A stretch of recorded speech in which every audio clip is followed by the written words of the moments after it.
Hello, my amazing friend. Welcome to our channel, where every story is more than words. It's a journey, a lesson, a key to understanding both English and life. Today's story is about one man who stood against the tides of history, a man who looked at the suffering around him and said, "No more." This man didn't have armies. He had no wealth, no throne. But what he had were ideas. And those ideas would travel across the world. They would inspire revolutions, shake empires, and make kings tremble. His name, Karl Marx. So sit back, relax, and open your heart, because what you're about to hear is more than a biography. It's the story of belief, of struggle, of the price one man paid to challenge the world. The year was 1818. In the quiet town of Trier, nestled in what we now call Germany, a baby cried for the first time. His name was Karl Heinrich Marx. His family was not rich, but they were not poor either. His father, Heinrich Marx, was a lawyer who believed in reason, in law, and in rising through hard work. His mother, Henriette, came from a wealthy family of merchants. But Karl's world was already complicated. His parents were born Jewish, but his father converted to Christianity to keep his career safe in a time when Jews faced discrimination. So from the very beginning, Karl lived in two worlds: the world of privilege and the world of exclusion. As a child, Karl was quick with words, sharp in thought, and full of questions. He read everything he could find: poetry, philosophy, politics, and history. But what fascinated him most were people. Why did they suffer? Why were some born to rule, while others were born to obey? Why did injustice exist at all? At 17, Karl left home for the University of Bonn. He was supposed to study law, but Karl had other interests. He loved poetry and philosophy. He drank, he dueled, he lived wildly. His father, worried about his son's future, transferred him to the University of Berlin, a more serious school with stricter rules. And in Berlin, Karl changed. There, he discovered the works of great thinkers, like Hegel, who believed in the power of ideas to shape history. Karl didn't just read Hegel. He argued with him. He wanted something more.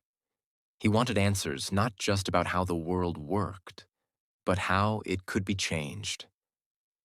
Around this time, Karl joined a group of radical young thinkers known as the Young Hegelians.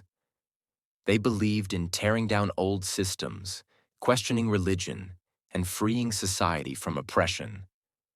Karl quickly became one of their most passionate voices. But university didn't give him a career. No school would hire someone with such dangerous ideas. So Karl became a writer, a journalist. He wrote articles about injustice, about poverty, about the corruption of kings and the greed of factory owners. His words were like fire. And the governments? They felt the heat. One by one, his newspapers were shut down. One by one, the doors of Germany closed to him. He was exiled to Paris, then Brussels, then finally London, the city where he would live the rest of his life. A city of fog, coal smoke, and endless crowds. A city both full of wealth and filled with misery. But even as he moved from place to place, Karl was never alone. In 1843, he married the love of his life, Jenny von Westphalen. She was beautiful, brilliant, and came from a noble family. Yet she gave it all up: the wealth, the comfort, the name, to live beside Karl. She believed in him. She believed in his dream. Through years of hunger, sickness, and exile, she never left his side. Together they had 7 children, Only 3 would survive childhood. The others died from cold, disease, or malnutrition. In one tragic winter, they were so poor, they couldn't even afford a proper coffin. Karl held his daughter's body in his arms as he dug the grave himself. Still, he wrote, in 1844, something incredible happened. Karl met a man who would become his closest friend, Friedrich Engels. Engels was the son of a wealthy industrialist, but unlike his father, Engels believed the workers were being exploited. He went into the factories. He lived among the laborers. He saw the hunger, the suffering, the pain. Engels wrote a book, The Condition of the Working Class in England. When Karl read it, something inside him clicked. These weren't just ideas anymore. This was real. It was human. It was urgent. The 2 men became inseparable. Together, they dreamed of a new world, a world without masters and slaves, without rich and poor, a world where the people, the workers, controlled the means of production, a world of equality. And in 1848, they wrote the book that would make history, the Communist Manifesto. It began with a sentence that would echo for centuries. A specter is haunting Europe, the specter of communism. In this book, Marx and Engels explained that history was a story of class struggle, of oppressors and oppressed, kings and peasants, lords and laborers. And now it was time for the workers, the proletariat, to rise. They didn't ask for power, they demanded it. They believed capitalism, the system where a few own everything and the many work for scraps, was broken, evil, and doomed to collapse under its own greed. The manifesto was short, just 23 pages, but it was a spark in a dark world. Across Europe, workers read it. Some were inspired, some were afraid, but no one ignored it.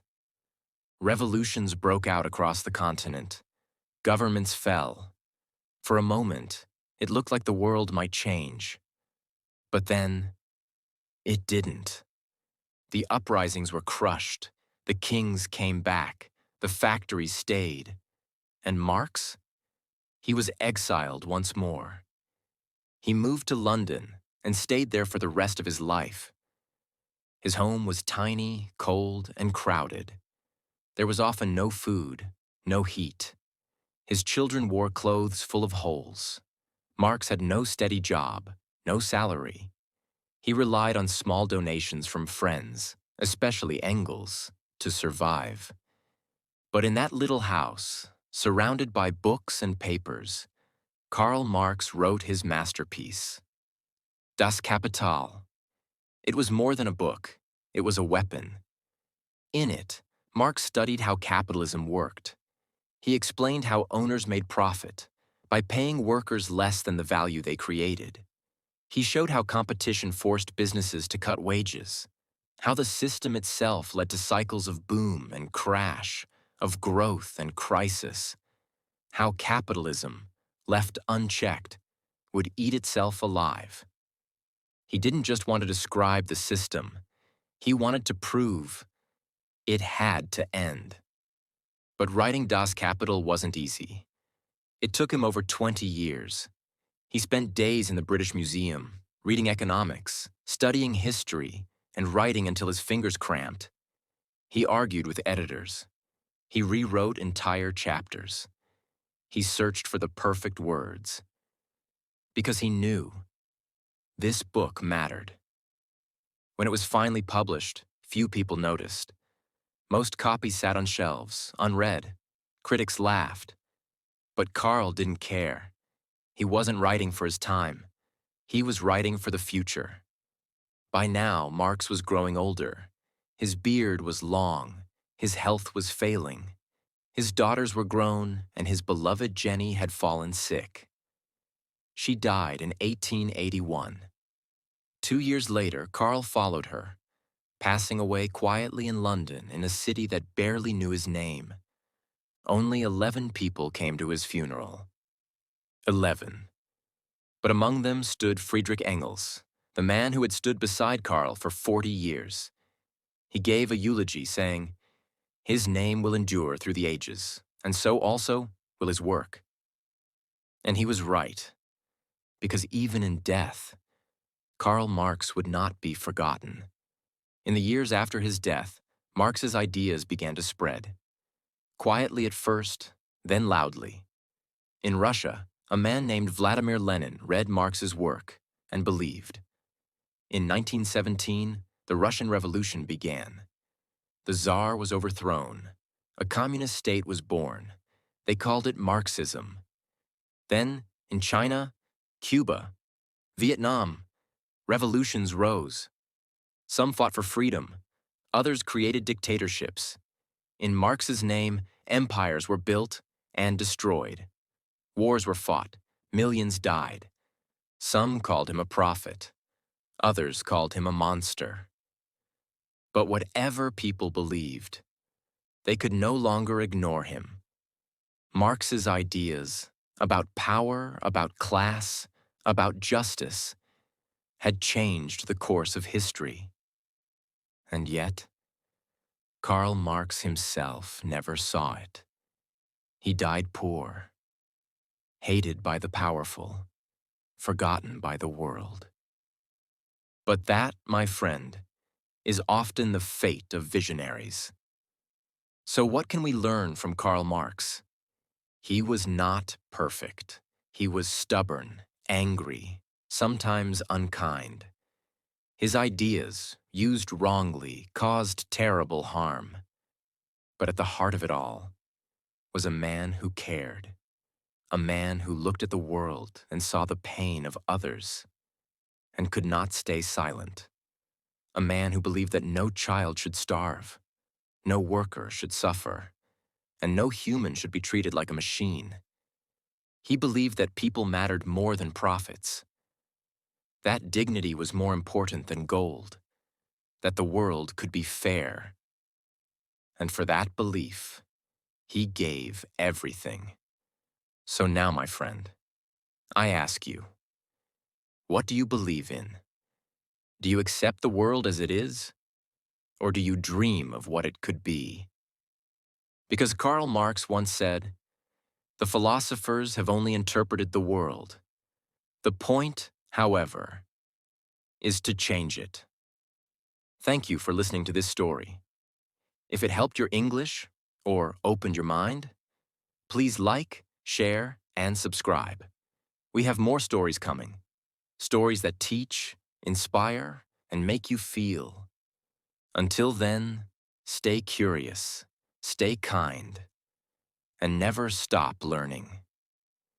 Goodbye, my friend.